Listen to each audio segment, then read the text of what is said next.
Hello everyone, आज हम पढ़ने जा रहे हैं हमारी एक्सरसाइज 7.2 में यूज होने वाला फार्मूला सेक्शन फार्मूला।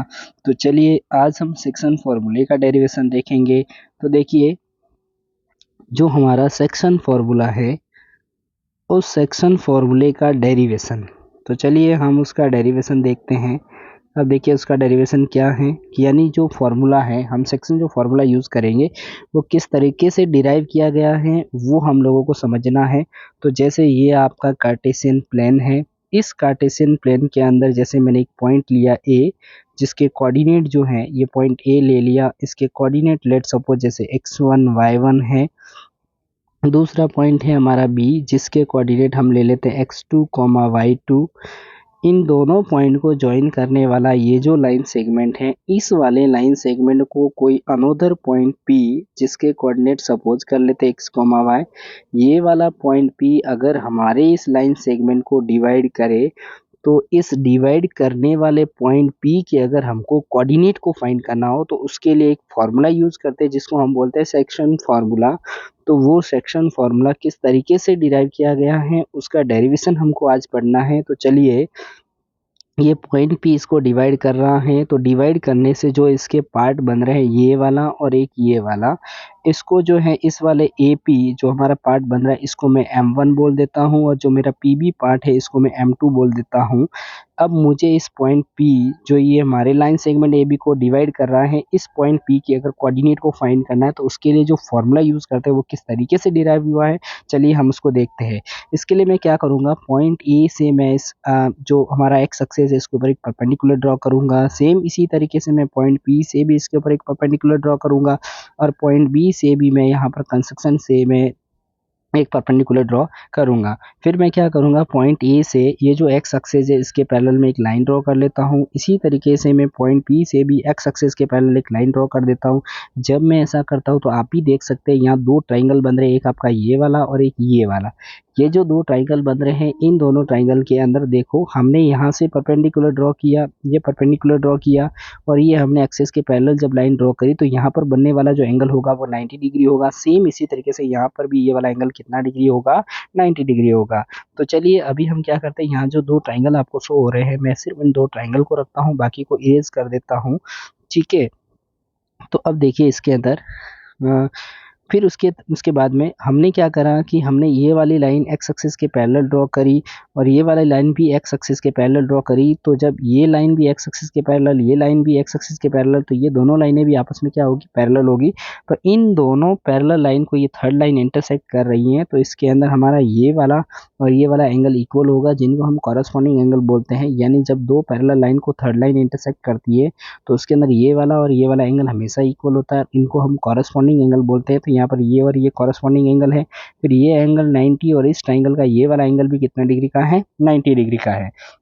तो हमने क्या देखा, यहाँ जो दो ट्राइंगल बन रहे हैं, एक ट्राइंगल का नाम ए, यहाँ पर कोई पॉइंट में मेरी मर्जी से ए सी पी ले लेता हूँ, A C P, and P B, इसको मैं डी ले लेता हूँ, डी पॉइंट। तो देखो हमारा एक ट्राइंगल है ए सी पी, दूसरा है पी डी बी। ये जो दो ट्राइंगल बन रहे हैं, इन दोनों ट्राइंगल के दो एंगल जो हैं आपस में इक्वल है। इस ट्राइंगल के और इस दोनों ट्राइंगल के दो एंगल आपस में इक्वल है, और जब भी किन्हीं दो ट्राइंगल के दो एंगल इक्वल हो जाते हैं तो वो दोनों ट्राइंगल सिमिलरिटी क्राइटेरिया ए सिमिलरिटी क्राइटेरिया से दोनों ट्राइंगल क्या हो जाते हैं, तो सिमिलर हो जाते हैं। तो यहाँ पर दोनों ट्राइंगल के दो एंगल इक्वल होने की वजह से मैं ये बोलूँगा कि triangle A C P is similar to triangle P D B. ये आप लोग जो है 6 चैप्टर में पढ़ेंगे, पी डी बी, ये दोनों ट्राइंगल क्या हो गए, सिमिलर हो गए। जब ये दोनों ट्राइंगल सिमिलर हैं तो इनकी कॉरस्पॉन्डिंग साइड्स का रेशियो जो है वो हम इक्वल लिख सकते हैं।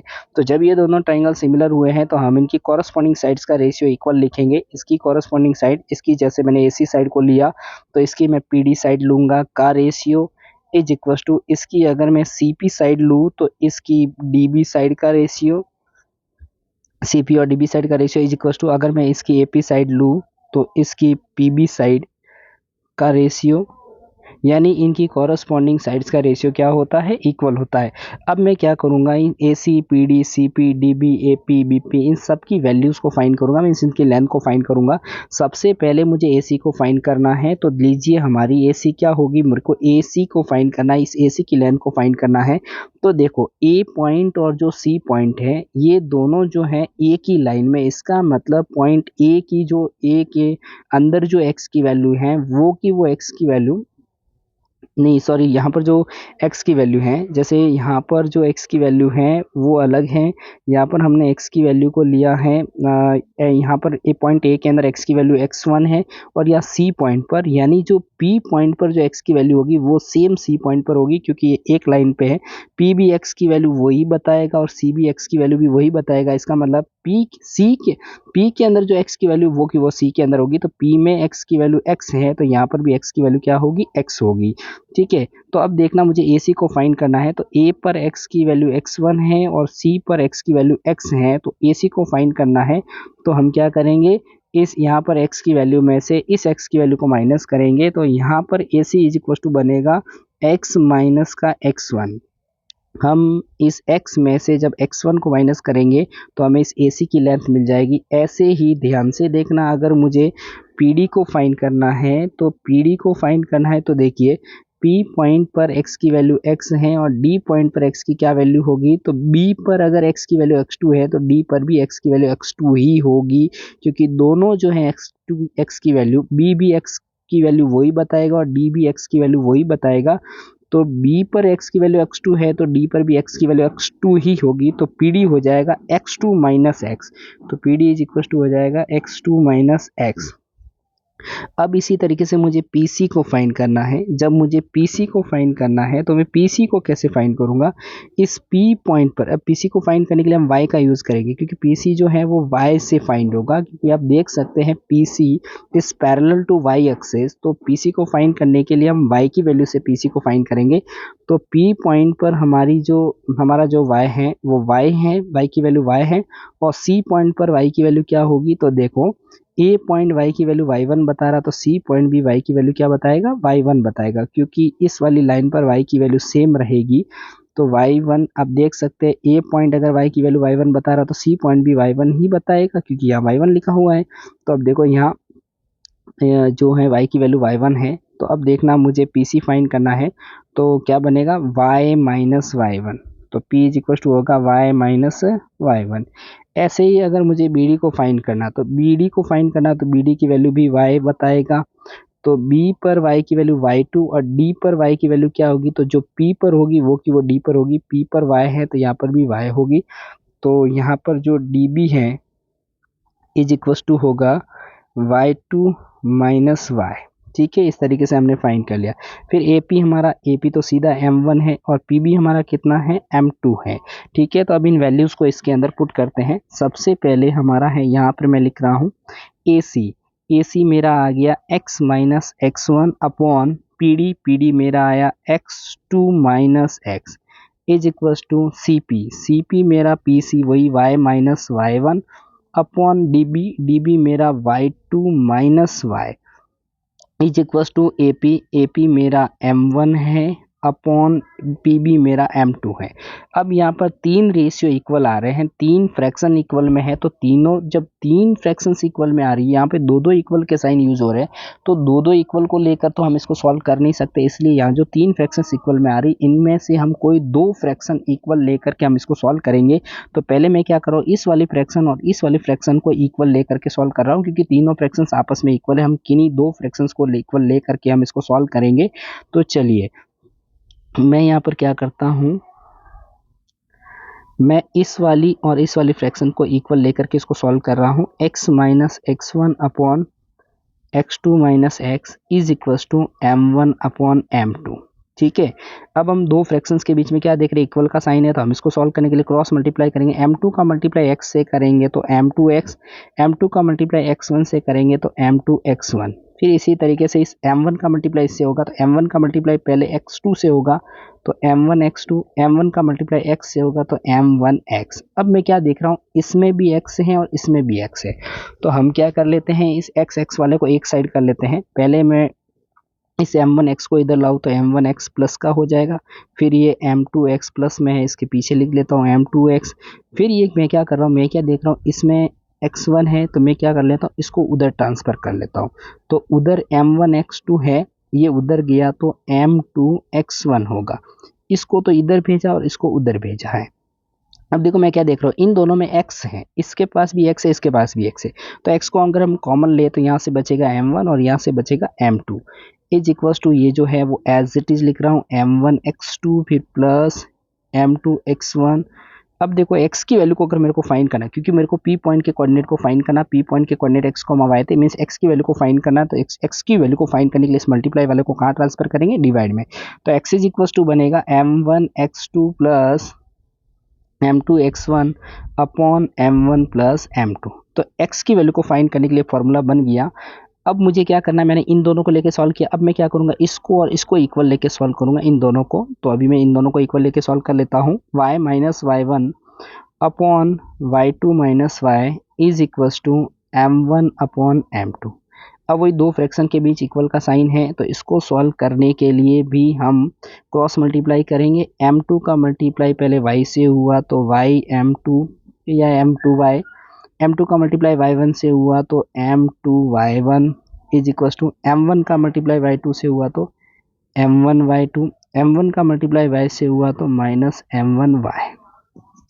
अब हम क्या करेंगे, इसमें भी y है, इसमें भी y, तो y को एक साइड कर लेते हैं। तो y m2 ये इधर आया तो प्लस का y m1 इक्वल टू, पहले मैं इसको लिख लेता हूँ m1y2 और इस m2 जो इधर है इसको हम उधर ट्रांसफर करें तो प्लस का m2y1 हो जाएगा।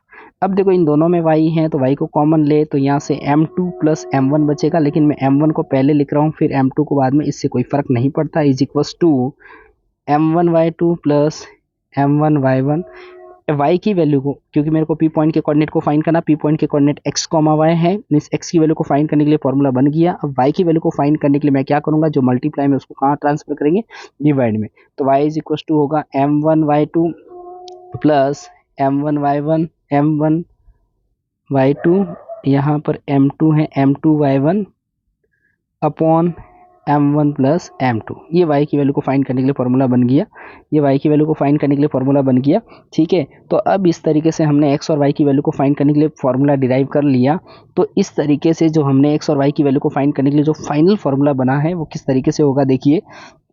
यानी अगर हमें कि कभी भी किसी ए और बी पॉइंट को ज्वाइन करने वाले लाइन सेगमेंट को अगर थर्ड पॉइंट पी अगर उसको डिवाइड करता है, तो इस डिवाइड करने वाले पॉइंट पी के अगर कोऑर्डिनेट को फाइंड करना है, तो डिवाइड करने वाले पॉइंट पी के कोऑर्डिनेट को फाइंड करने का फॉर्मूला बन गया p x comma y, means p के कोऑर्डिनेट एक्स और वाई की वैल्यू को फाइंड करने के लिए फॉर्मूला होगा। पहले मैं एक्स के लिए लिख रहा हूँ, एक्स के लिए कैसे लिखेंगे, अगर मैंने फॉर्मूला डिराइव किया वो समझ में आया तो ठीक, नहीं तो सीधा डायरेक्ट मैं आपको फॉर्मूला लिखना सिखा रहा हूँ कैसे लिखते हैं। फॉर्मूला हमने ये डिराइव किया वो यही आया है।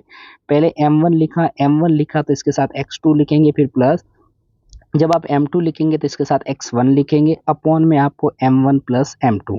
ठीक है, x की वैल्यू का ये फॉर्मूला हो गया। देखो हमने यही डिराइव किया था, यही आया था, m1 के साथ x2, m2 के साथ x1 अपॉन में m1 प्लस m2। मैं आपको लिखना भी सिखा रहा हूँ। ठीक है, उसके बाद में y की वैल्यू के लिए देखो, कॉमा y की वैल्यू के लिए क्या बनेगा, m1 लिया तो साथ में y2 लेंगे और m2 लिया तो साथ में y1 लेंगे, अपॉन में m1 प्लस m2।